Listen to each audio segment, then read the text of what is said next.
Yo, Vegas lights shine bright, bad boys sitting pretty. Michael, Steve, Rob running things in Sin City.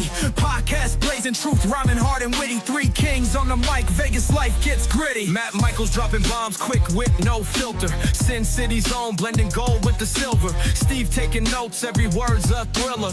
Rob's on the tracks, beats cold like a chiller. Badboyz a podcast, raw truth they broadcast. Speaking facts so fast, haters coming dead last. Las Vegas legends, three amigos top class. Mic in hand, setting fire, never outclassed.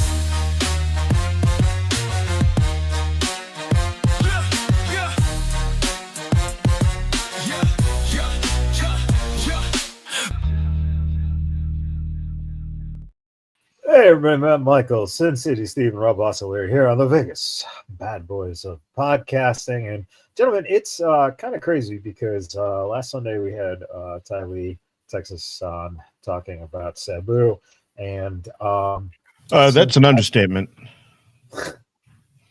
Well, that was an understatement.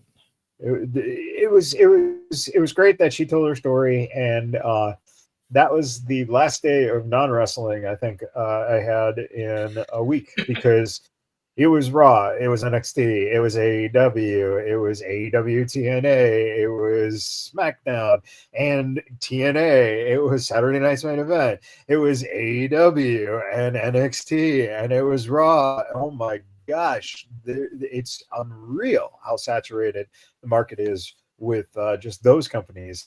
Let alone the smaller companies like NWA, which recently had the Crockett Cup that we didn't talk about because I think Jim Crockett's been dead for a while, so why talk about Are it? you sure?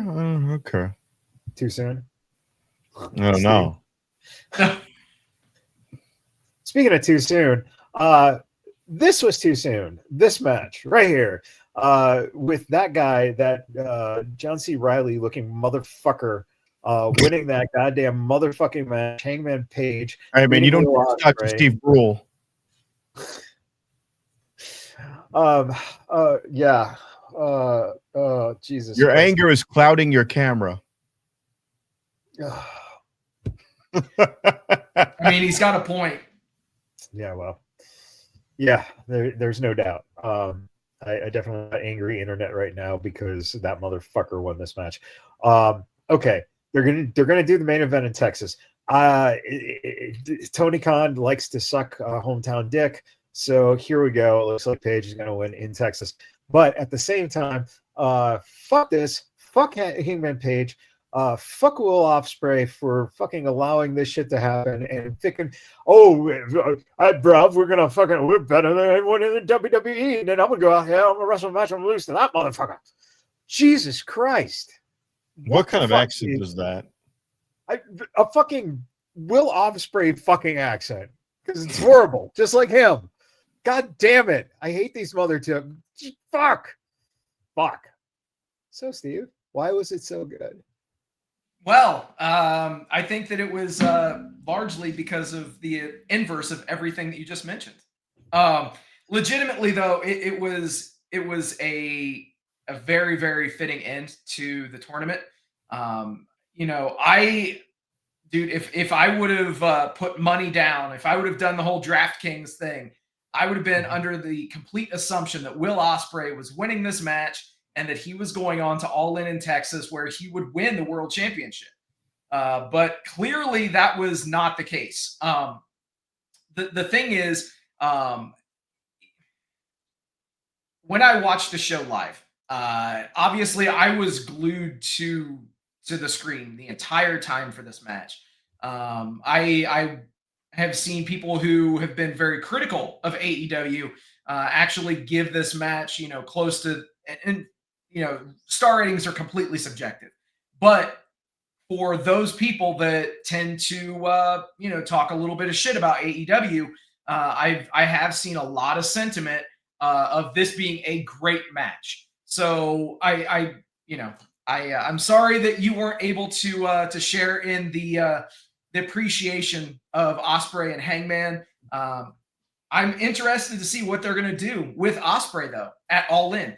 Arguably, he's your top babyface in the entire promotion.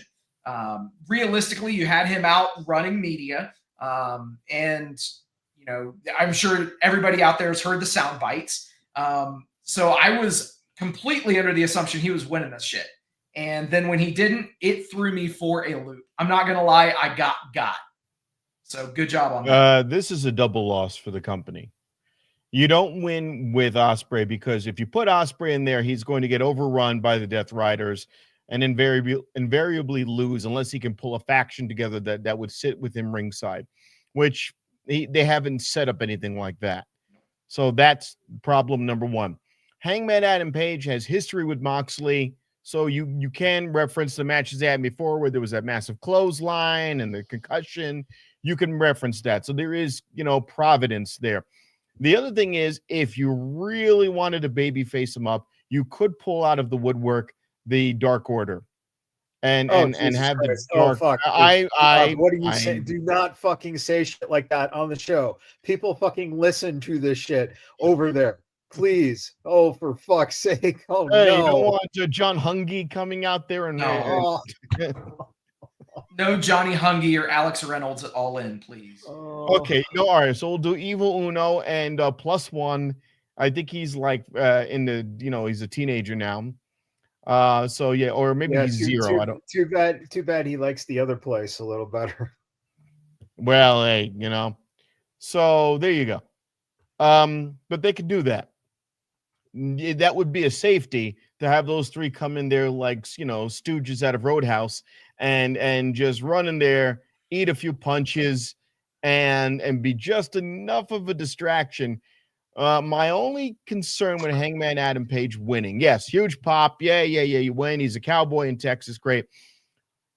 That will be the shortest title reign afterwards because there's nothing you can do with him. There's no real redemption story. I don't see anything that you could do with him.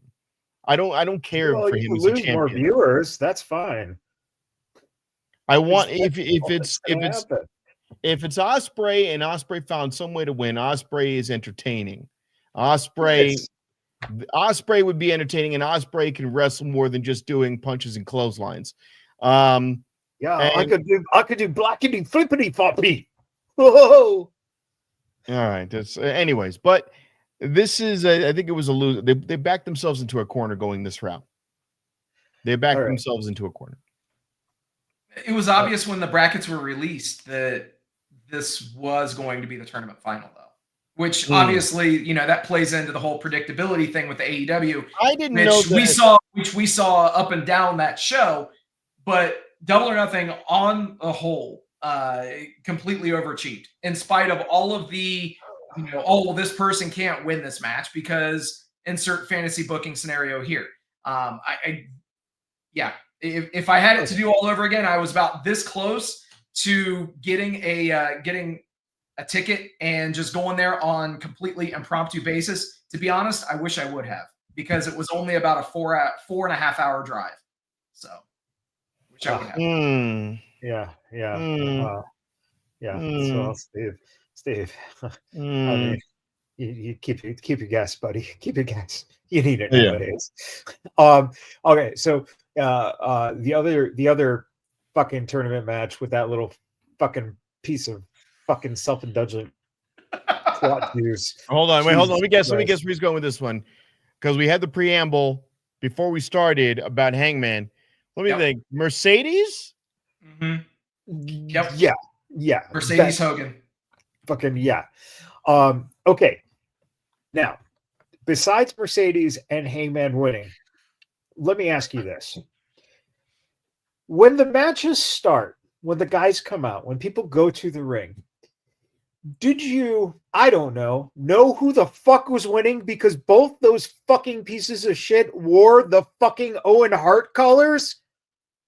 What the fuck was that shit? Yeah. Oh, I don't know. Let's just fucking script it right here by wearing the goddamn colors of Owen. And then, of course, the other person's not. It's like, if you're going to do that, have both wrestlers in the fucking colors. At least have one in fucking yellow and black and one in pink and black. All right?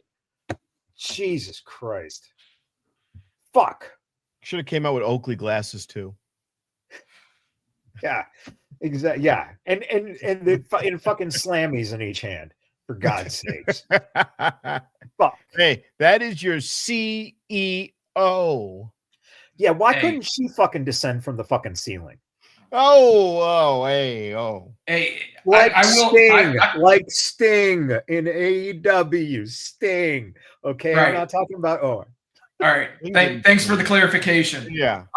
Legitimately, though, I this just goes to show and continues to prove the point that take away the creative control. If you just look at the match as a whole, as far as being entertaining, this was a great way to kick off this show. It was very entertaining. And Mercedes, she's so polarizing. It's absolutely hilarious. I'm not the biggest fan of Mercedes Moné. I have not been, even when she was in WWE with the Sasha Banks run, but she has done in ring a lot of great work. I'd say the last 8 months to a year. I have a question. Do you, and this is for Matt, do you hate her or do you recognize her as a heat magnet? Oh no, I purely hate her. You know what? I have never. Listen. As much as I say, like, you know, all these different people that maybe I don't enjoy for whatever reason, this or that. I looked at Sasha Banks. Sasha Banks was someone in NXT who showed promise, and then as she started moving up the ranks. When you see a fucking egotist fucking start to kick in like that, that's the thing that got me about her. If you're going, which is why her feuds with Charlotte Flair were great, because it was the same person. But we got beyond that, right? We got to the point where you're throwing fucking temper tantrums in a hallway after a fucking WrestleMania. That to me is just fucking ridiculous. It's garbage. And then you get fucking cast in a fucking show, and now you think you're a goddamn movie star, even though she hasn't done goddamn jack shit since, right? And then she thinks she's so fucking big when this little fucking twerp decides to throw her the fucking money. It's like, you haven't earned this shit to fucking call yourself. She calls herself the fucking Beyonce of wrestling. And it's like, you know what? Beyonce has fucking talent. She can back it up. She can sell out a stadium. If you put Mercedes Moné and someone in a building by themselves, the only match on the card, that bitch ain't selling tickets. She would. I don't know about that. She would. She's not selling out a fucking house. She's wrestling famous. She's not a household. But she's not a household name. But she's not selling out a fucking house. That's what I'm saying. The fact of the matter is, that's the same thing with Hangman Page, right? Hangman Page, you're not going to fucking all in to see him win that championship unless you fucking love. Well, but this is the problem with All In. But that's the problem with All In, is that there's really nobody. There's nobody on there where I'm like, I can't wait for the outcome of this match. I mean, it's a mediocre card, in my opinion. Kenny Omega match, don't care. This match, I don't care about a lot of them. I really don't. 2 matches announced. Oh yeah, I'm sorry. There have been 2 matches announced. But I don't know, man. The thing is, but those are supposed to be your most important matches, and they're not that important. If you look at it from a business standpoint, realistically, what is going to sell the most tickets? Toni Storm versus Mercedes Moné makes sense in that respect. Personally, I would have gone with Athena coming out, costing Mercedes the match, and then that way you could do for the Ring of Honor title and still kind of play up this shit, because again, Athena is the Ring of Honor Women's Champion. So you could have her versus Mercedes with a belt on the line if you wanted to go that route. There's got to be some reason why Athena's been relegated to that brand, not to be on the main roster. It's ridiculous. It's because she's black. Anyway, it's fucking ridiculous. No, I mean, especially when you got Bandito on the fucking the pre-show involved in a match. The Ring of Honor World Champion for the men's side is on the fucking pay-per-view. Yet Athena can't. Okay, so they brought her in for one night to do the job to Mercedes and to be never seen again. Here's my question. Here's my question. Legitimate. If you were to interview her, she's sitting here right now. What would you think she would say as to why she's not on Wednesday nights or Saturday nights? What's the reason? What would she say? I receive a paycheck regardless. But the honest answer is that so Athena has been used to develop people. Okay, that's it. No, make it seem like she's the Bailey of AEW. Well, she's the exact opposite of Mercedes Mochwat. You know, that's the thing.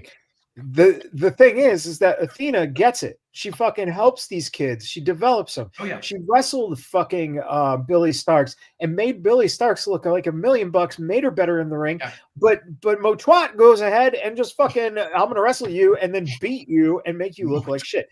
That's the fucking problem with the fucking egos in this company. Mochwat. Okay, so speaking of egos in this company, this fucking fiasco.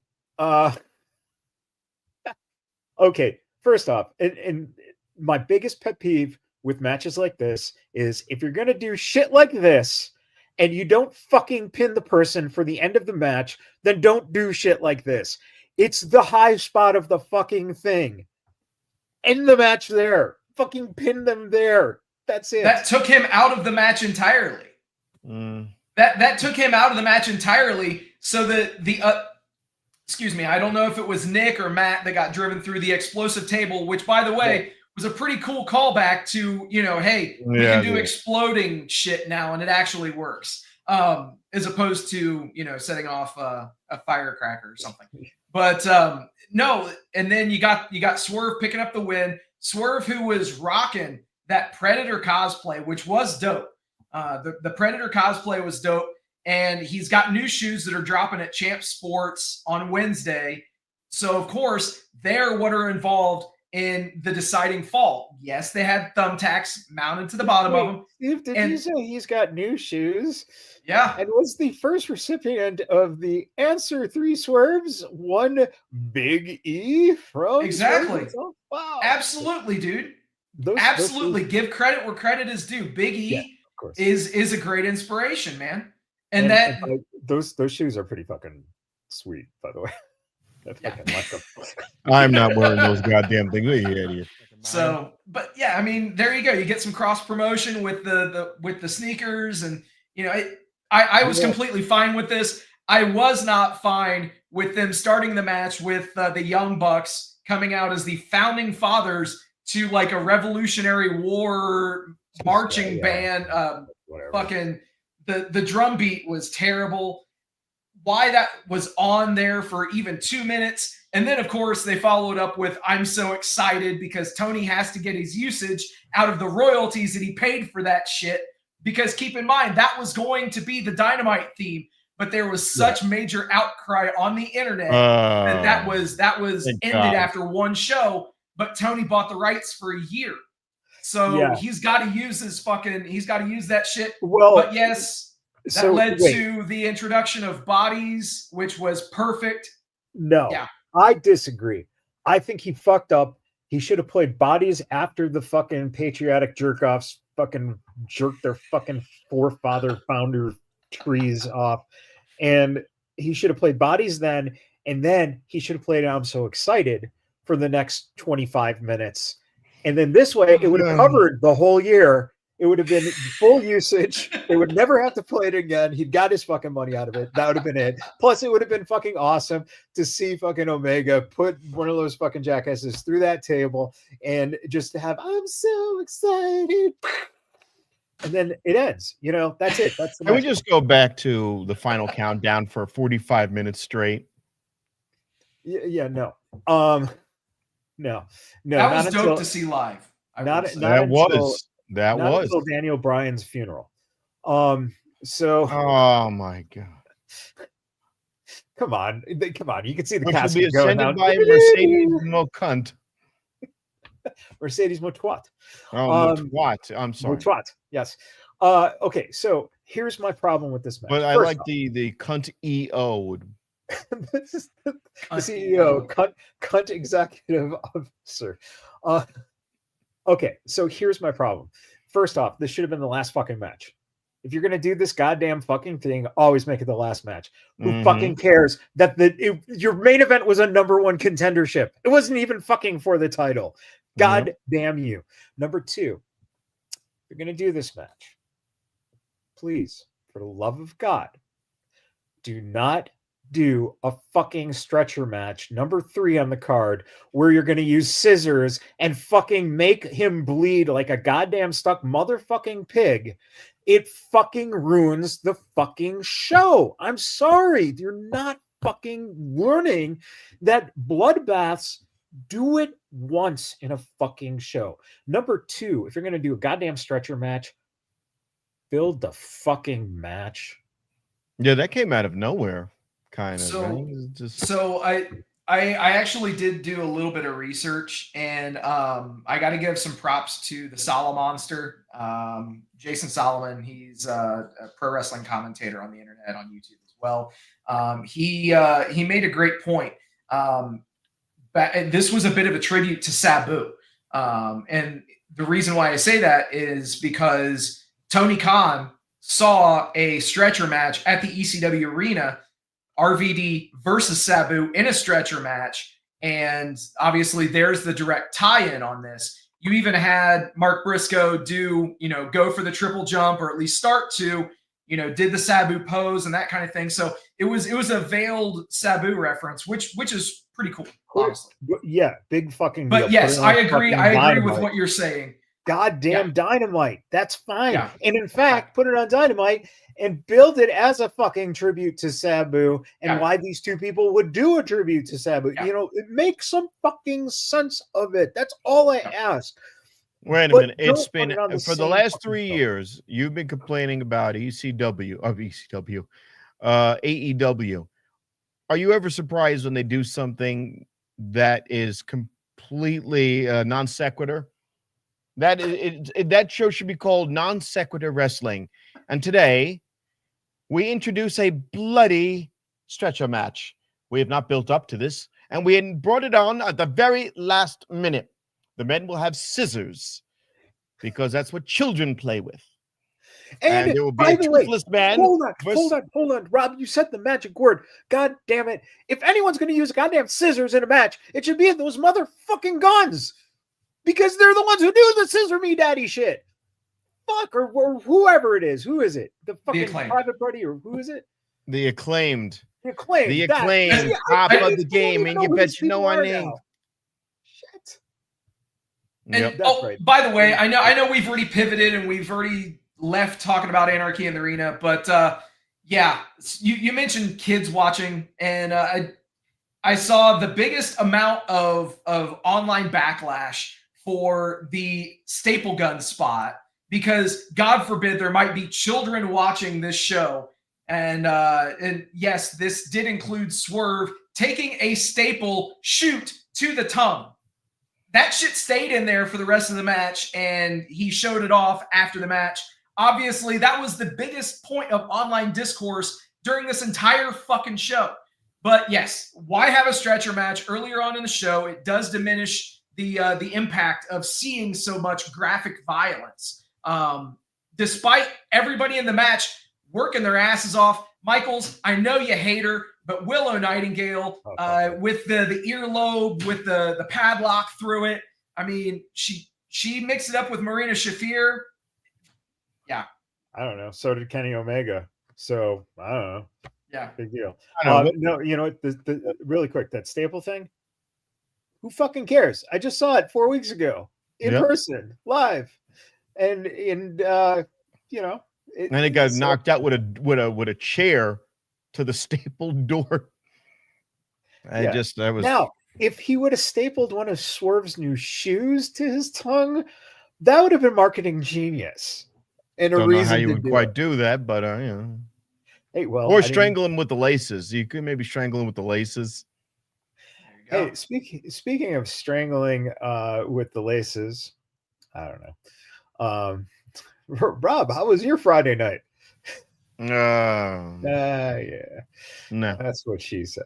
Okay, so speaking of the pay-per-views the same Mhm. day, look at this motherfucker.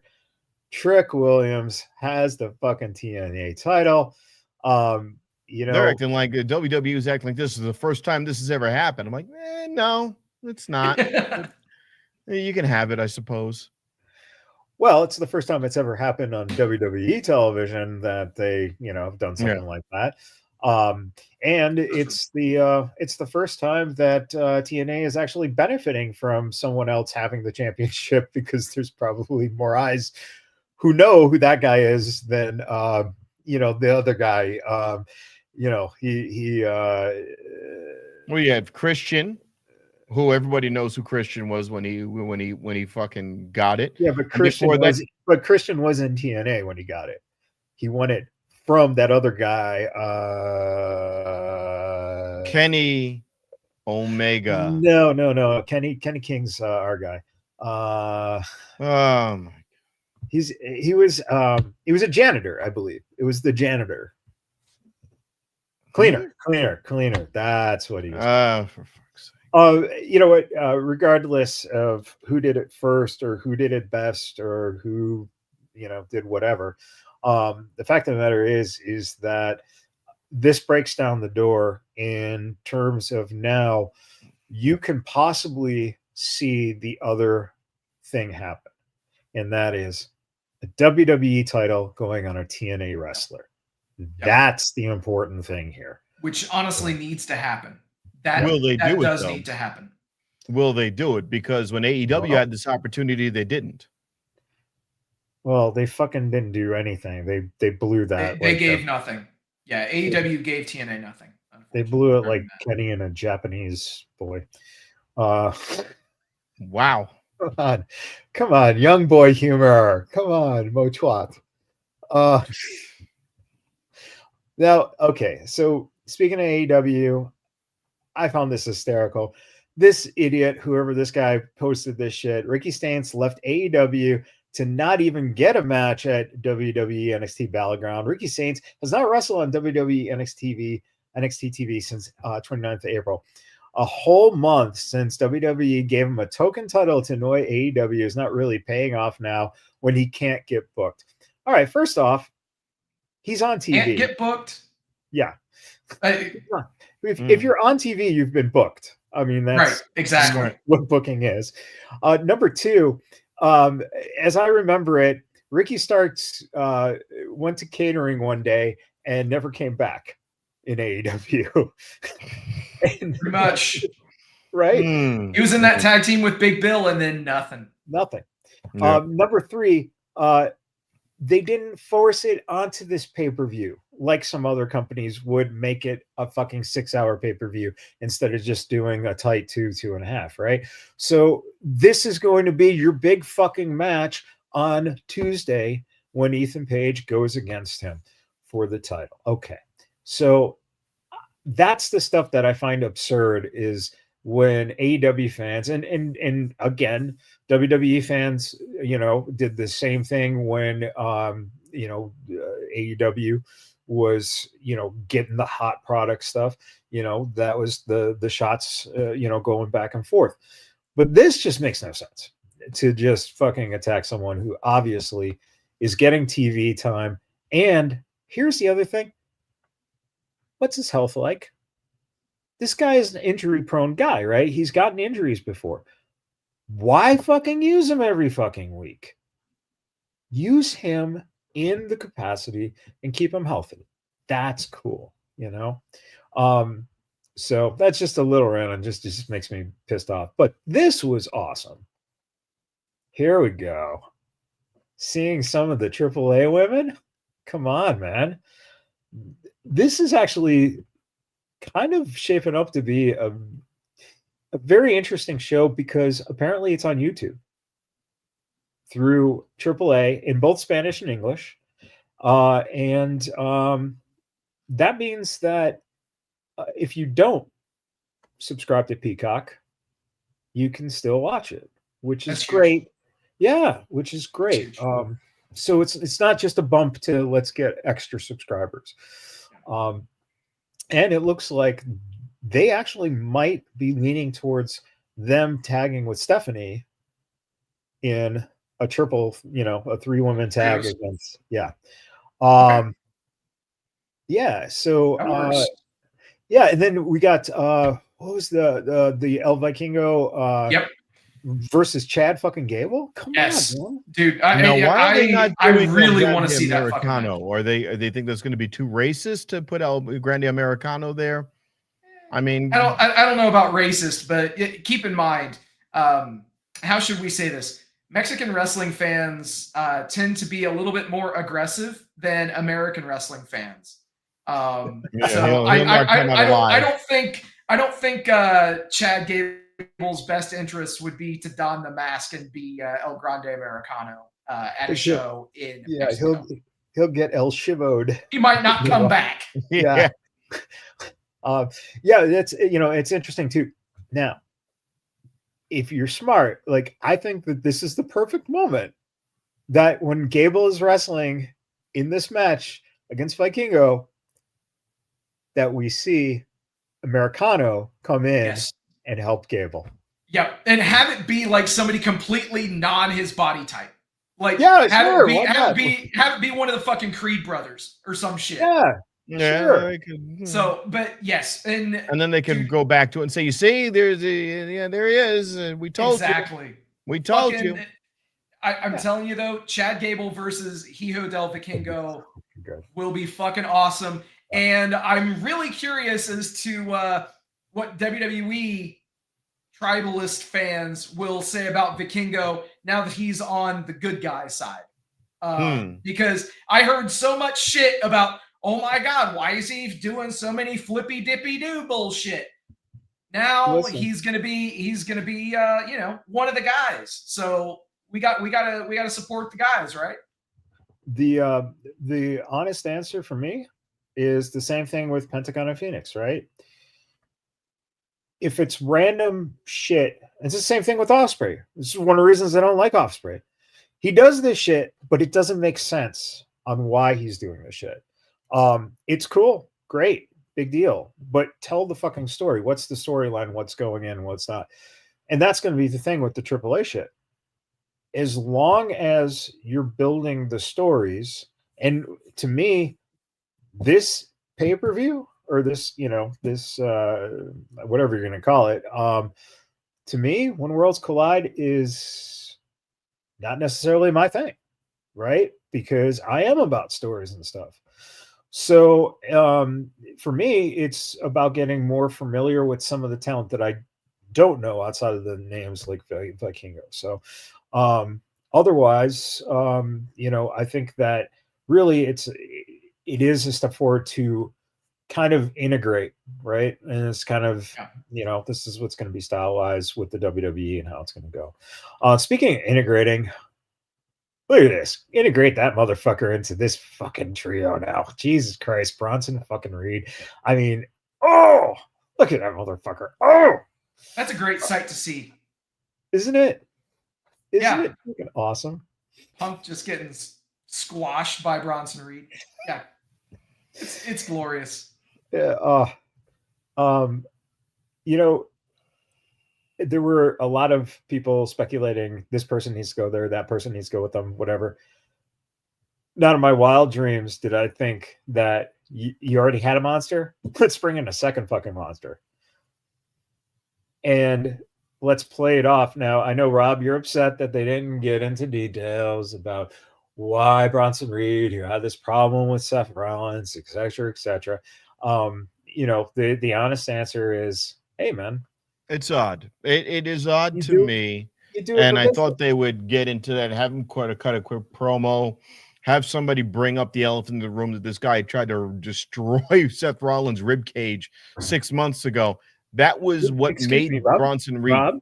Rob, did you just call Bronson Reed an elephant in the room? Yes. Fuck, dude. Big fat fucking elephant. Add Bronson Reed to the list of dudes that I can't wait to see whoop your ass. Yeah. Jesus Christ, Rob. And realistically, all that it would take is literally a line from Rollins saying, I know how much of a badass this guy is. He tried to kill me 6 months ago. So why not bring him into the fold? Done. That's all hold you on, need Matt. to say. Did you see Raw tonight? No. I watched it. I hope I didn't miss it, but I don't. I don't think I caught it, and I don't. And usually, Cole never lets you down. Michael Cole will repeat something like 90 goddamn times. So, yeah, no, it didn't seem that obvious. Is he a good choice outside of that? Let's say that storyline never happened. Yeah, sure. Hell yes. Yeah, sure. Why not? Yes. Why not? Dude, the knock on Bronson Reed has always been his mic work. So why not give him the greatest mic working manager in the business? All of those Polynesians, except for The Rock, are terrible on the fucking mic. Every last goddamn one of them, except for The Rock and maybe Samoa Joe. That's it. The rest of them are fucking awful. Hey, their stats just didn't seem to go into charisma. They went into other stats. I mean, what more can you do? Constitution, strength, Constitution. Samoa Joe, hold on. Add some agility. A little agility there. Yeah, it's going to be interesting to see where they go with this. Also, we got Cody Rhodes back. And kudos to probably the best shirt in the history of the business with the Ron Cena fucking shirt with R-Truth doing the fucking Cena salute on that. So it's so weird because you're so used to that Cena image, all right? And Cena is white as a ghost, all right? Obviously, you can't see him, right? So there you go. When he came out in that shirt at first, it like my mind's just going, oh my God, it's a fucking racist shirt. Because it looks like John Cena in blackface. Seriously, because that's what hits you. No, it's because you're not used to seeing anything else but that image of John. I want that fucking shirt. I don't give a damn. It's so absolutely, funny. Man. It's fucking awesome. It is a fucking great shirt. It just took that second to absorb to go, wait, that's fucking truth on the shirt. Like, I get it now. I got that right away because it's, he thinks he's Cena. Half of you did. I get it. Okay. That's fine. But the other half, just because you're bald doesn't mean you can say the C word. Now it's they vote. Our truth is the best. Ron Killings is the best utility player that you could ever hope to have in professional wrestling. You put him somewhere and he's just really gold. Plus, he's like 53 years old, taking like ridiculous bumps. I would love to see him with a singles title on mid one, because he deserves something, and not that 24/7 bullshit. He deserves a title. But that said, he did what he needed to do, where Cena pumped it on that, smacking him in the face with the belt that first time. So he gave you exactly what you need. They're doing the Darth Vader thing. I sense some good in you, Father. They're going down that road. Who knows when they'll pull the trigger on it? And you get Cody Rhodes back, and then Cody Rhodes can explain why he bitched out. Yeah, because he bitched out. That's where we're going, and I think it's going to be, again, it's a slow build. The cool thing out of this is that we're getting Cody and Uso against fucking Logan Paul and John Cena.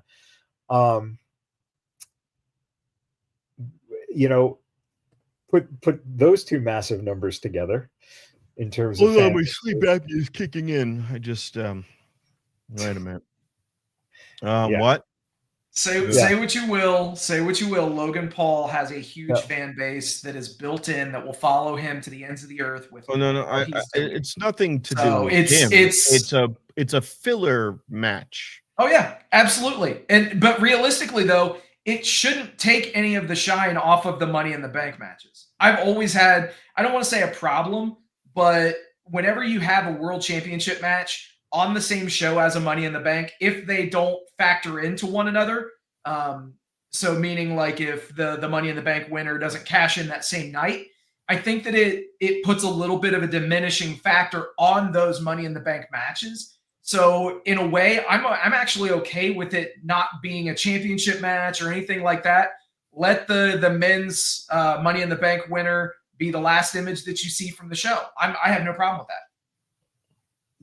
that. Yeah, it would be interesting. Speaking of last images on the show, Monday night, the birthday tribute to Bray Wyatt.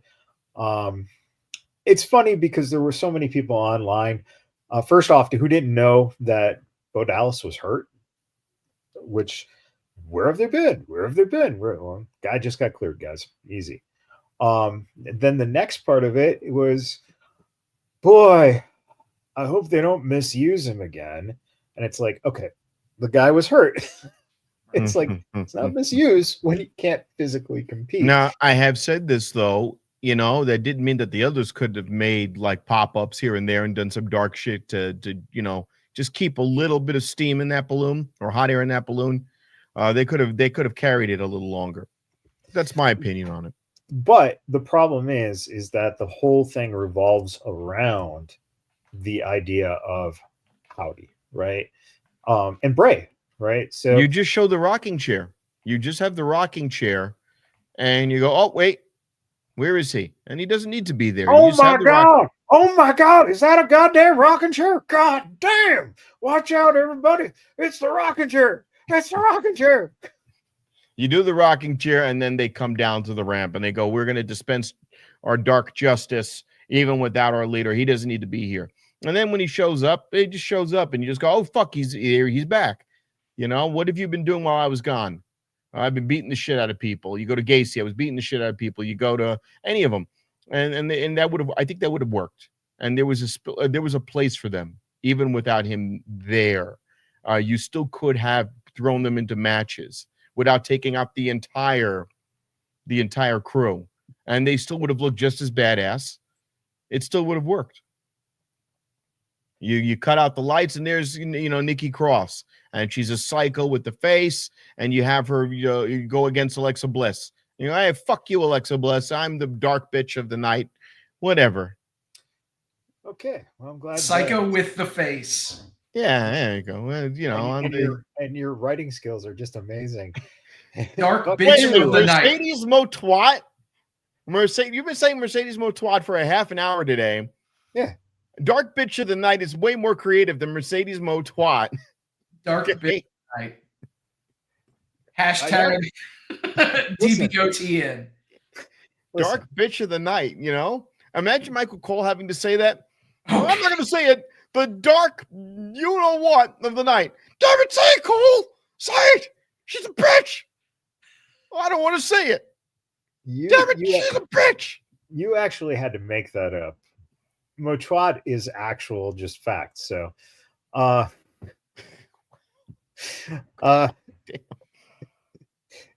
hey, Johnny, what do you want for dinner? Motwad. Oh, Lord. Motwad. So speaking of the dark. Speaking of the dark bitch of the night, so we had this little controversy about people on the internet thinking that Alexa Bliss shouldn't have gotten a spot in the Money in the Bank because she's an old lady, and who let the old lady back in the game, and Alexa Bliss is actually 33. Chelsea is 34 and Misha is 36. So the youngest woman in the match did win. Chelsea stood up and says, I'm older than her. Hold on, let's roll out this piece of crap, Ghost of Madness.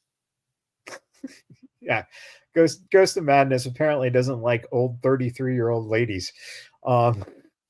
Which if that's an old lady, holy shit, man.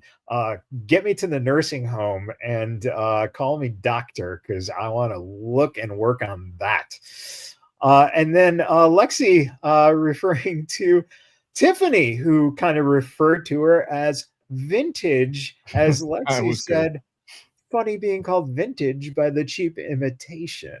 So Alexa Bliss, again, it's kind of cool how they're embracing some of this shit. You had that with Bliss, in the Age, and then Stratton saying that this week, and then you also had the things with Logan Paul and when Uso and Cena were talking about the idea that Logan Paul is just a YouTuber type of thing, and because people were ragging on that shit, so they're starting to incorporate that type of shit into everything, which is, it's a great way to go. Yeah. So, all right. And really quick shout out to Zoe Stark. She said, wow, the love and support means more to me than you'll ever know. What hurts more than my knee is knowing I won't be able to perform for all of you for a while. I love what I do. I'm blessed to do this. As the saying goes, the comeback is greater than the setback. Love you guys. Starkmark, hashtag Starkmarks. It was a bad injury. But again, people on the internet just complaining about the fact that she didn't do the missile drop kick right. Which you screwed up the move. You messed up the move. Well, actually, you didn't do it right. Your leg's not supposed to bend that way. No shit. Yeah. Gotta love two just went like this. You gotta love the fucking IWC, man. Regardless of what tribe they subscribe to, dude, IWC is just. Hold on, I'm 250 pounds, 5'3", and that's not how you would do that move. I just wanted you to know that. It's just it's not how you would do the move. I can't make it through the ring ropes, but that's not how you do that move. Yeah. Oh man. Okay. So WrestleMania 42 in not so quick. JK. Welcome 42. home. Yeah, not in New Orleans now. The word making rounds locally in Las Vegas this afternoon is WWE is finalizing WrestleMania 42 to be held once again in Las Vegas at Allegiant Stadium next year, which of course was reported by PWI. The honest answer is we're not exactly sure yet. But Dave also reported that things that might be hold up are a concert already booked there during those days and the convention center space, but most likely if they are serious about bringing it back, it's coming back because the city definitely was talking about this. The talks were going on during that week because they knocked the socks off of WWE and vice versa. The city makes so much fucking money. Now, the one thing I will say, and Daryl would probably agree if he were here, do not rush to buy tickets to this fucking thing. No shit. I paid $2,500 and I was at the Modelo Lounge. One of my buddies in the comedy scene paid $800 a day because he got his tickets at the last bleeding minute. And I felt like an idiot. Was it a great event? Did I like my seats? He got closer to me and spent less. He got closer to the ring and spent less money. Yeah. And I'm sitting here going, Jesus Christ almighty. I spent a lot of money and Daryl spent even more. And there were seats available by ringside or near ringside, the day prior. I will say they're gouging. They're gouging. Well, they're gouging. yeah, but they have every right to. And in fact, capitalism, bro. Right. And with Daryl's tickets, that he did get a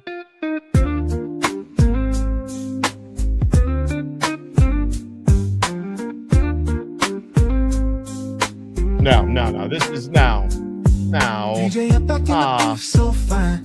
White fuzzy slippers on the low key rhyme. Spin around. Come on. Oh, Come man. on. All right. So I can definitely attest to that. We got our tickets literally the day 2 days before the show. and ended up paying. We paid like $1,100. We were on the floor, on the ramp, basically at the end of a row, so we could actually stand up to see over the 20-ish rows that we were back. Seats. You got good seats, Yeah. and you didn't fucking pay an arm and a leg. Yeah. The only thing I will say is with that mid area behind the hard camera, you get your own little private experience, so to speak. So that was, I'm not gonna like that, but I didn't know that going in that I was gonna get that. Oh yeah, but it was nice, dude. Whenever I go to a show, I try to get on the same side as the hard cam, just because it literally they're acting for the hard cam, so they're acting to you, so you see everything. Those are the best seats in the entire place. Yeah, it was good, but somebody spent way the fuck less. Well, but oh yeah, New Orleans, WWE Las Vegas. What a meme. Yeah, it's going to be interesting to see what happens. So, let's just kind of hang in there. And again, if it comes here, I think that's great. So let's see what happens. Steve, the question is, where are the missing 30 minutes of AEW Collision from 2 weeks ago? Well, it's pretty crazy. You can't tell me that our boy Dwayne didn't make a phone call, because what happened? They ended that shit on Max. But if you go back and you watch TBS or TNT, whichever network it was on, what fucking did it cut to? Oh, it cut to one of Dwayne's movies. Strange. I made a call to Ari, and I said, Ari, I want you to put the Tooth Fairy on. And out of all the movies, the Tooth Fairy franchise, of course, is the one that started the bad blood between The Rock and Vin Diesel, because which one is the better Tooth Fairy is the question. Nobody's a bigger fairy than The Rock. I don't know. The Rock is the people's fairy. Well, the question is he a bigger fairy, or is he just not enough mo-twat for The Rock likes going into children's rooms in the middle of the night to find their loose parts. Holy shit.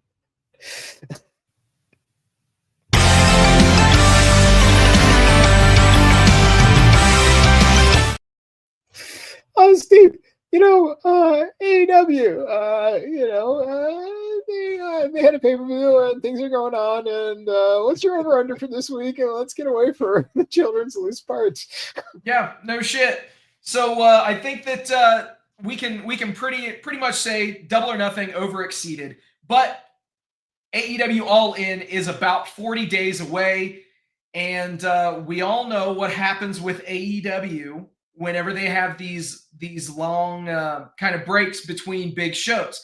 Now, next, what was it, June 2nd, Matt Michaels, I know you're going to love this one. They got a 4-hour block. So they're going to be doing from 8 to midnight on TBS on Wednesday night. That obviously because of the that's NHL playoffs. That's June 4th then. June. Right? Yeah. And then the very next week, they're doing it again. So, they're piloting 4-hour blocks of programming. Oh, boy. But this is where it kind of ties in with the over-under. I can safely say that you will see under one match created for their supposed biggest show of the year, All In, that has not already been announced. So we won't get any other match announcement for All In this week. Throw the house on it.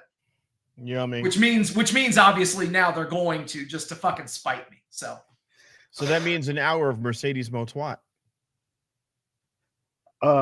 Yeah, well, if it was her call, it'd be 4 hours of Mercedes Motwat. So, I mean, would that necessarily be a bad thing? Yes, yes, it would, Steve. Very bad. It would be really sucky. It would be one of the worst things in the history of fucking Mercedes. television. You're welcome to come to my house in Las Vegas. Give me 4 hours of meteoras. Yeah, no shit. 4 Yeah. hours of Motwat. Yeah. Awesome. Sign me up. Yeah. I'm okay with that. You're single, I'm ready to mingle. And I'm not Really? like The Rock. So Really quick, guys. This was really interesting. This is a shot of WWE wrestlers who were former Olympians. That's awesome. Of course, Jeff Cobb now, Kurt Angle, Ronda Rousey. Don't dead name him. Don't dead name him. Dead JC name him? Mateo. oh yeah. Oh. Still All right. Okay.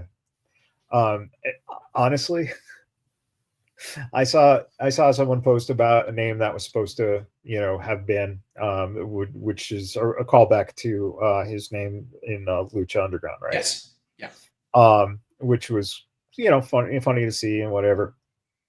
I actually know some of the names that were on the list. Much worse. Oh my God. Oh, so what were they going to call him? I can't say, but wait. no. Were they on par with like Frost McKnife or whatever the fuck? Yes. Oh my God. Yes. I can't say the actual names because again, it's company, So worse that's than all part of JC it, but Mateo.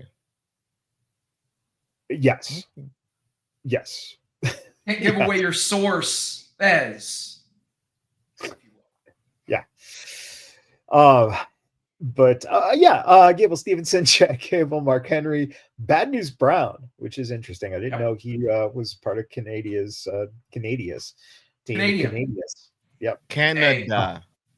Yeah. Mad Dog. You're not even a real country anyway. Right. Well, yes. We'll get to that in a minute. Carl Koch. Tyra May Steele, who was just on LFG and now has the NXT contract, and Wim Ruska, which I'm assuming is probably a guy who was Russian. I can't. Who was that guy in the corner? I couldn't in the bottom left corner on that picture. That's JC Mateo. No, bottom left. Bottom left is that right Gable here? Stevenson? The one biting the metal? Yeah, the one by that's Gable Stevenson. That's Gable. Yeah. Yeah. Oh, okay. Yeah, not to be confused with the guy who is second to the right, which is Chad Gable. That's Gable Stevenson, who is, not the other guy. Okay. Yeah, there you go.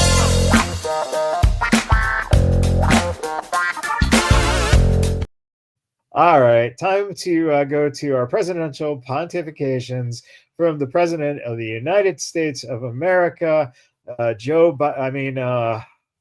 Donald Trump. I'm so glad that you brought up Canada on this wonderful day where we mourn the loss of our 51st state that never was because of some very evil maple syrup eating pieces of shit. So sad. So very sad. But I also want to give a big shout out. Is that what the kids say? They call it a shout out. Okay. Not like the shots that I was getting. Those are some pretty bad shots. Believe me, those are some pretty bad shots, or we wouldn't be here. But we wanted to talk about Tiffy time. We like blonde and blue eyes, right? We love blonde and blue eyes. And she called out these two old hags, these two, Charlotte Flair and who's the other one with the dolls? She's still playing with dolls, but she's 50 years old. And she's Piper Niven, Dad? Because if it's Piper Niven, I'd really love to see Piper Niven. Shut up. I don't know which one of my kids you are, but it's time for El Deportivo to the bald one. So sad. Saint God is calling. You don't even have to shave his head. He's ready to go. Look at him. He's ready. He's bald. And he's probably got MS-13 tattoos. Okay. Get him out of here. I'm talking about Alexa Bliss. There's no bliss in her. She's old. The milk's gone dry. And they tell me she had a kid. Once you have a kid, that's it. It's destroyed down there. It's going to look like ground zero down there. I'm sure they don't make enough tattoo ink to cover it up. Whatever happened, okay? You know what they call that? They call that C Nation. You don't want to see that. Believe me, okay? Believe me, all right?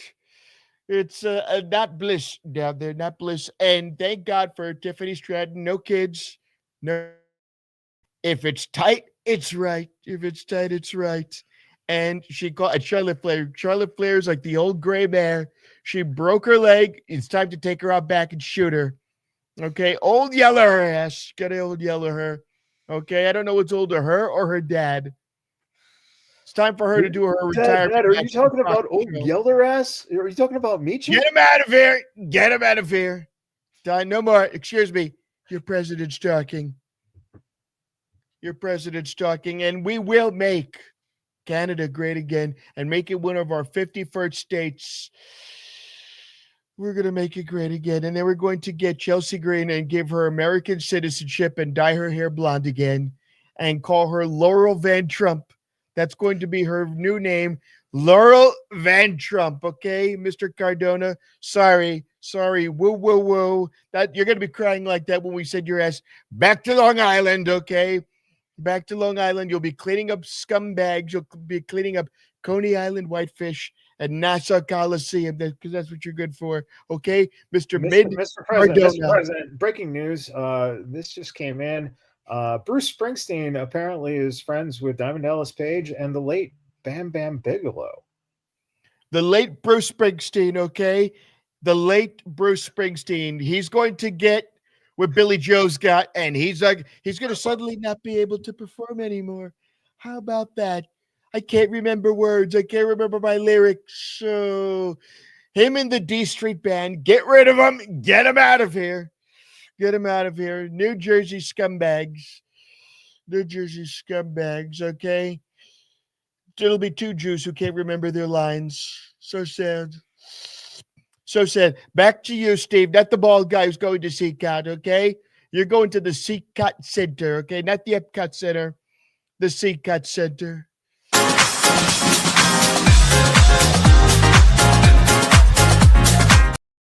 All right, time for a little social media dumping. This week, I'll tell you right now, this man, Dominic, is having the best fucking week ever. Here's a great picture of Winning at Dominic. life. Yeah, no kidding, right? Dominic's wife, his ex, Rhea Ripley, his girlfriend, Liv Morgan, and his new side chick, Roxanne Perez, who gave him some nuggets. Dude, that's the love language right there. Show up with a tray of chicken nuggets. It's supposed to be chicken tendies.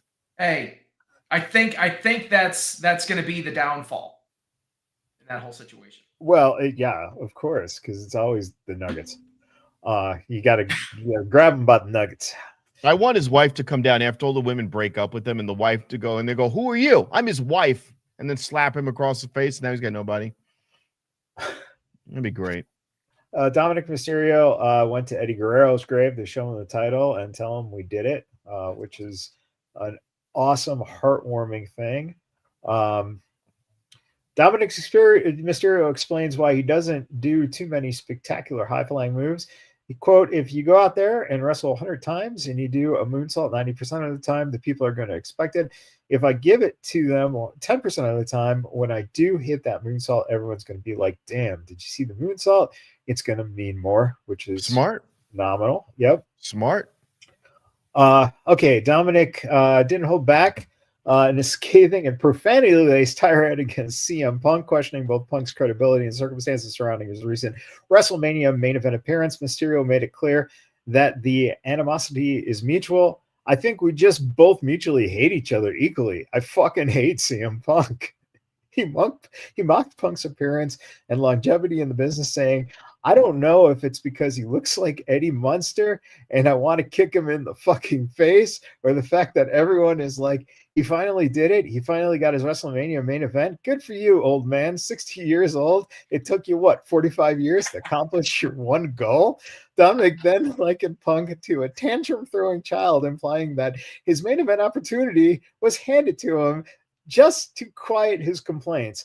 Quote, it's what they say about babies. When they have tantrums, you give them what they want so they shut the fuck up. I'm pretty sure that's what happened. That's why he needed a favor from Paul Heyman. He further questioned Punk's legacy, stating, there's a reason he was never in the main event. You call yourself the best in the world? I don't need to go around calling myself the best in the world. People know I'm better than the best. Dominic then compared the praise he receives organically to Punk's self-promotion. You have John Cena talking about me, JBL, AJ Styles, legends talking about me. I don't need to do it for myself or say these things about me because people say it for me. My work speaks for itself. Dominic concluded by catching himself mid-rant. Here you go with CM Punk. I could go on this rant forever, but I need to stop myself, indicating that his feelings towards Punk run deep and unresolved. That was on Casual Conversations with the Classic. So I think it's pretty safe to say that we're going to end up seeing a Dom versus CM Punk feud. Or at least a match, man. Yeah, that'd be fun. Yeah. Right. And then from Dirty Dom himself, oh man, I'm dead. WWE Universe, y'all need to calm down. This is getting wild now. They have a picture of the women's title then, which is the women's championship, and women's title now, a picture of Dom. That's awesome. And finally, it doesn't get any better than this. Some woman got Dirty Dom as a Care Bear tattooed on herself. And he's eating the puss. There you go. Well, he's licking the mochwat. I recently hear a little blurry pick in this from Twitter, but Real Killer Cross gave Sabu a little tribute. Super over, love him. So that was from the main event, but I think 2 weeks ago. Speaking of Sabu tributes, NWA, you had Billy Corrigan and a bunch of the ECW originals doing a tribute at the NWA show. Throwing it back, Paul Bearer and The Undertaker doing an autograph signing circa about 1992-ish, 93-ish. And then here at WrestleMania 9. How about that? And speaking of this, Kane and Paul Bearer, circa Kane's actual debut. So I don't know. He's got an orange face, so that looks more like Paul Heyman. Kind of. It's because he's missing the mustache. He didn't have the mustache at that time. This guy, Jason Baker, said, I had the honor of doing something that is so cool to my heart that I'm still fighting back tears while writing this. I got a call from JoJo wanting to fulfill Nash's birthday wish, which was to dress up like his dad, of course, Bray, for his birthday party, needless to say. Sandy Mimpson and I dropped everything to make this happen for such an incredible little man. We love you, Nash, and hope you had the best birthday ever. This is Jason Baker, is the guy who made the original mask for Bray and did, Bray's Fiend stuff. This mask from Bray's original mold of the costume by Sandy Mimpson, based on the original Fiend gear created by Kayla Custom Rockwear. Now the only thing left to do is let him in, and man, such cool pictures of him as his dad. That's just amazing. WWE.com has come to terms with the release of Cody Rhodes as of today, May 22nd, 2016.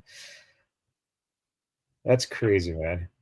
Think where he's gone now. It's like 9 years ago, and Jesus Christ, the face of the company now, which makes us think of the old song, Cody Rhodes, take me home to the place I belong, or whatever John Denver said. That part in the movie where, it just kind of stops with a record scratch, and here it would be Pat McAfee with the record scratch and a freeze frame going, yep, that's me. You're probably wondering how I got here. With that chop from Walter, oh man, still the welts on him, man. Hulk Hogan and Real American Brands wants to acquire Hooters intellectual property. This is part of a mission to take over existing brands that represent what America is all about: freedom, grit, and good times, and bring them back to relevance, per TMZ. So it probably looked something like this. There's Hogan and Austin having a couple beers, real American beers at the newly acquired Hooters. Sit downs of guys who should have faced off, never did, like Sting. That would have been great.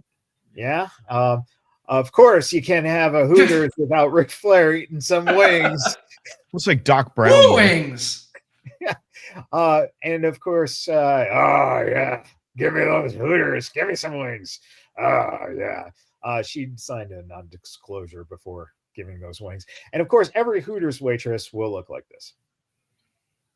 Oh, Jesus Christ. I'm going to be sick. Speaking of sick, Troy Sorkness said, Kenny Omega, Logan Paul is a celebrity. He should not be involved. And also, Kenny booking 6 months ago with those guys. Oh, man, those Costco guys. Are they back at Costco? Eating hot dogs or whatever the fuck they do? No, double chocolate. Collecting samples. Yeah. Boom. Boom. Randy Macho Man Savage and Elizabeth meeting the Ramones' Johnny Ramone during an autograph session at Video Shack in Manhattan. That's fucking bitch right there. That's dope. That's speaking awesome. of Worlds Collide. Right. Hey, speaking of Worlds Collide here too, it's amusement Does he park. have to wear the 3-piece suit for a fucking roller coaster? That's fucking great, man. That's Live so the gimmick. Good. Yeah. And obviously Brandy had the kids with. John Cena dropped his cover of his album with a ice cream cone on top of it. Many people feel that this is alluding to him and Punk having a little feud coming up. And speaking of CM Punk, he was putting Seth Rollins to sleep, which was the cutest thing I think I've ever seen. What was that happened tonight? Oh yeah, the book he was reading was The Berenstain Bears Get Released by WWE. Things to come. Check out my PWT store. New podcast gonna drop. That's fucked up. Little girls. My OnlyFans. Jeez, you going hell for that shit. Oh my god. And some fan art here of the Bane version of Braun Strowman or Braun Breaker. Seth as the Joker and Paul Heyman as the Penguin. That's fucking pretty tight right there. Yeah, except he looks like he's got like a jock strap on. What, Braun Breaker? Yeah, I don't know. It's like I know it's AI. He's got like a metal nose, and I know he's supposed to be Bane, but look, I don't know. Looks like a fucking jock strap. He looks like the special member of the Shield. I'm a part of the Shield. I'm Braun Breaker. All right. As Bobby Heenan once said, never touch a midget. You don't know where they've been. Speaking of Bobby Heenan, remember that time him and Andre switched bodies? And Andre on the set of $6 Million Man as the Sasquatch. John Cleena, you can't see dirt. R. Sleuth, elementary little Jimmy. The Heartburn Kid, Shawn Michaels.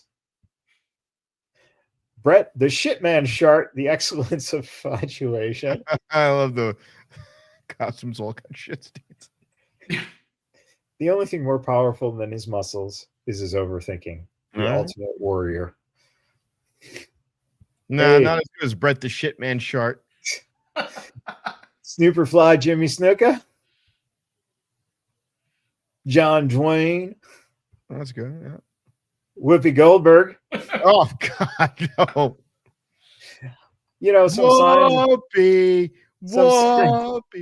Some signs in the audience. New political movement just dropped. Pro science, pro choice, pro wrestling.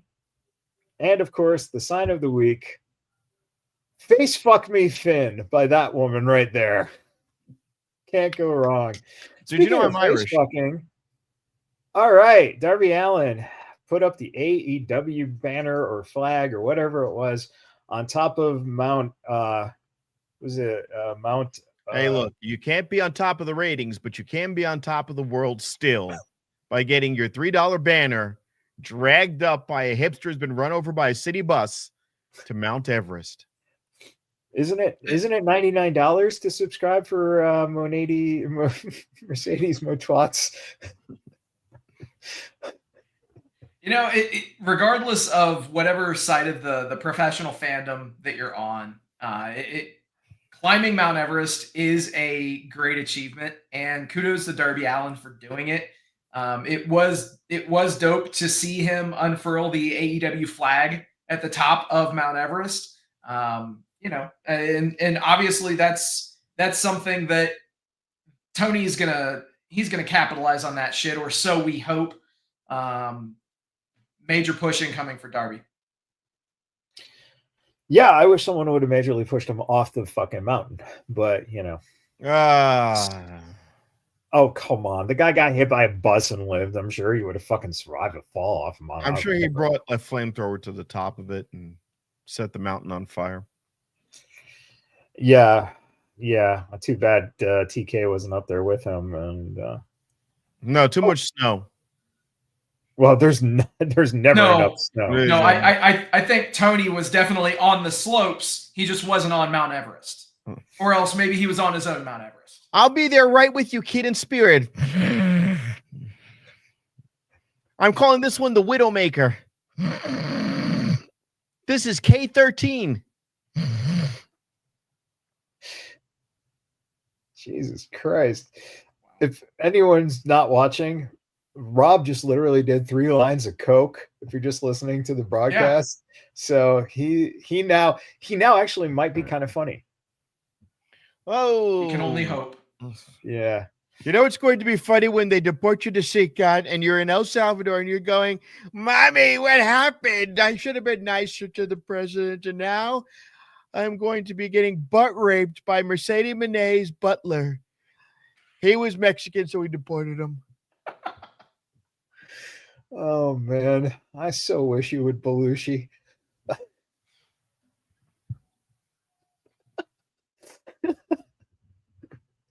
Oh, love you, Rob.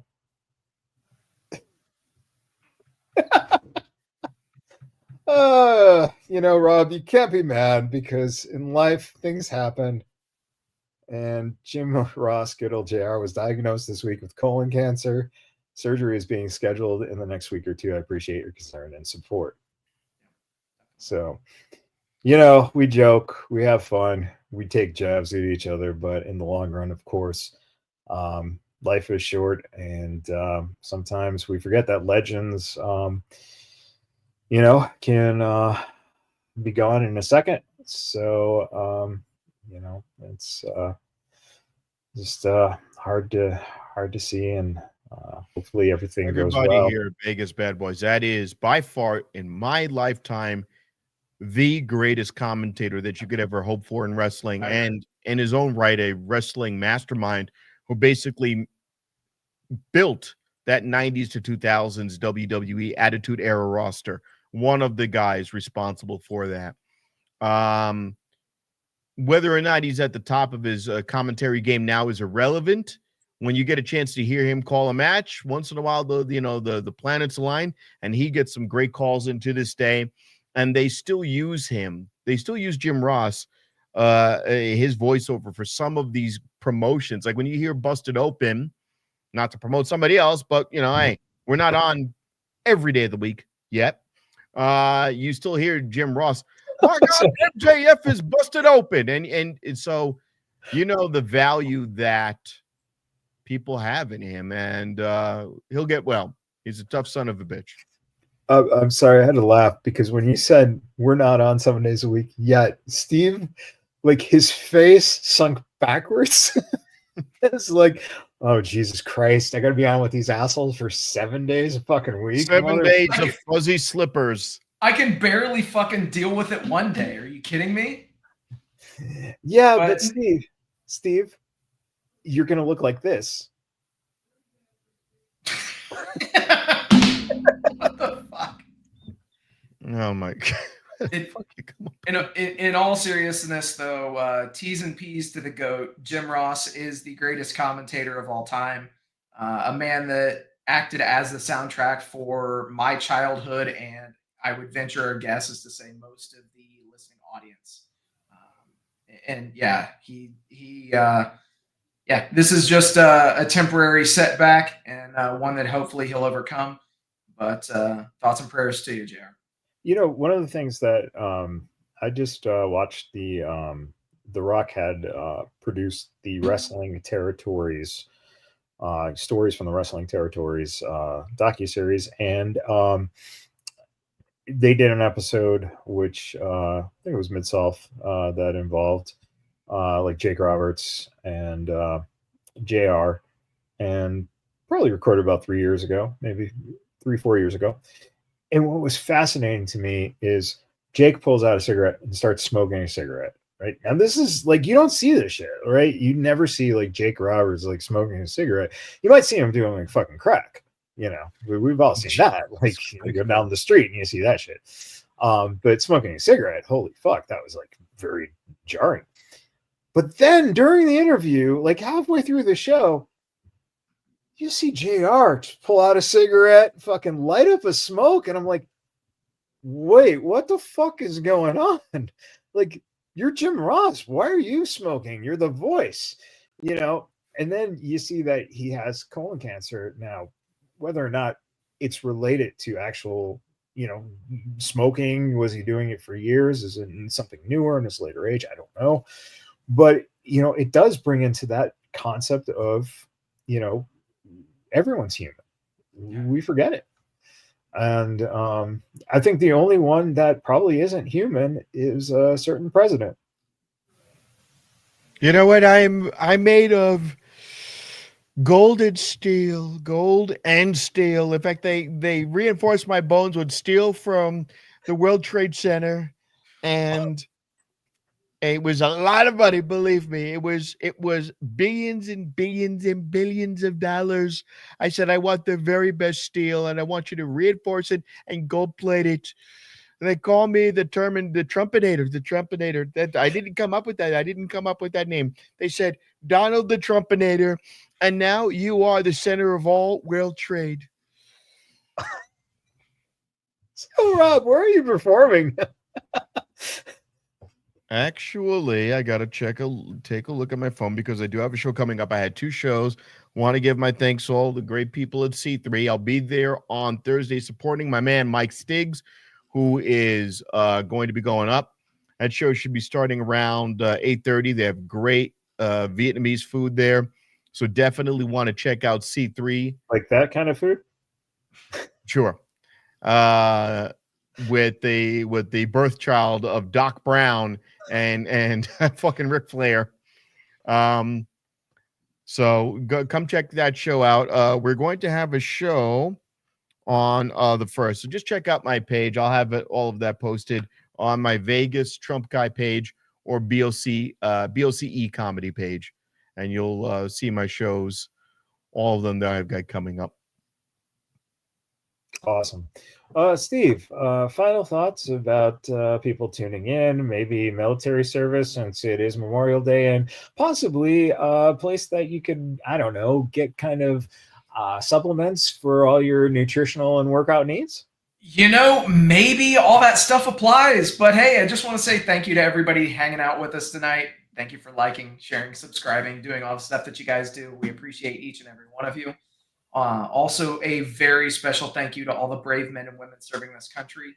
And as Matt said, it is Memorial Day, so today let's keep in mind the real meaning of today. It's not to give you an additional day off from work for those of you fortunate enough to have today off work. It's to remember those who we've lost. So yeah, thank you to all the brave men and women serving this country, whether you're doing it on lands foreign or domestic. Thank you for doing what you do so that we can do what we love to do. And last but not least, repsports.com, reppsports.com. Go there for all your pre-workout, weight loss, and general energy needs. Repsports.com. Use promo code Vegas at checkout. Save yourself 10%. There you go.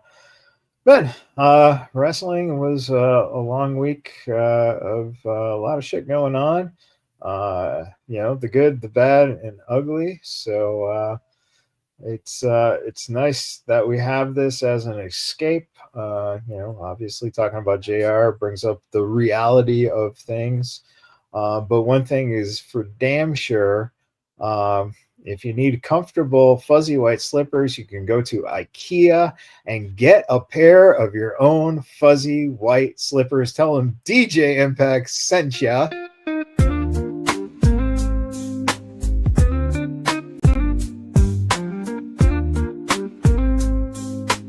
But tell them about it. DJ Impact in the booth, so fine. White fuzzy slippers on the low key rhyme. Spinning records till the break of dawn. And those slippers, he got it going on. Soft beats and faders never miss. In the booth, he's bringing bliss. White fuzz keeps him on track. Every beat, he's got your back. It's like White Fuzz also keeps Tony Khan on track. No. Oh, man. Oh, what can we say? Again, fly that banner high up there on the pile of mountain. Did somebody white. say hi? Oh my God, Tony, are you selling out the O2 Arena this year? We're going to start the O2 Arena. I can't even do the voice now because you play the clip at the end, and I realize he's not that nasally sounding, but yeah, he would go. We're going to sell out the arena, and it's going to be one of the greatest shows that anyone's ever seen. Right, Shivani? Shut up, Shivani. And don't forget that we're going to have the 80th win for the Storm. The Storm is coming. We want to talk about Jade Cargill, who's going to be Tony Storm, and All In Texas, which is already sold out. Tickets still available. Well, there you have it. From all of us. And tickets still available. Perfect. Get yours now at AEWTix.com. Seats are going fast. The 75,000 sold out arena is going to be sold out. Did I mention that it's going to be sold out? Some comp tickets are available too. But we've got 24,000 confirmed selling seats, and then the other 50,000 will be comped by my dad, Shad. Thank you, Shad. And we're going to this is going to be one of the greatest shows ever, and we're going to be broadcasting live from the top of Mount Everest. Thank you so much. Thank you so much for my champion, CM Punk, and John Moxley, who might also be my champion. And hopefully you'll get to see the AEW belt this weekend at All Out, sold out at Wembley, Texas. Thank you. Back to you, Shivani. Did any of you have a great time tonight? Yeah. With that, everybody, thank you for hanging out. We'll do it all again next week. Till then, happy wrestling. Rolling up the strip under neon lights. Podcast mic is glowing in the desert nights. Matt Michaels leading with the swagger tight. Sin City Steve right by your side. Alright. Rob Larry dropping truths, no fear. Broadcasting stories, make it loud and clear. From the Fremont edges to the Bellagio sphere. These bad boys rule, let me make that clear. Vegas bad boys, tearing up the scene. To Matt Michaels and the Vegas Boys of Podcasting, this is John Cena saying thank you so much.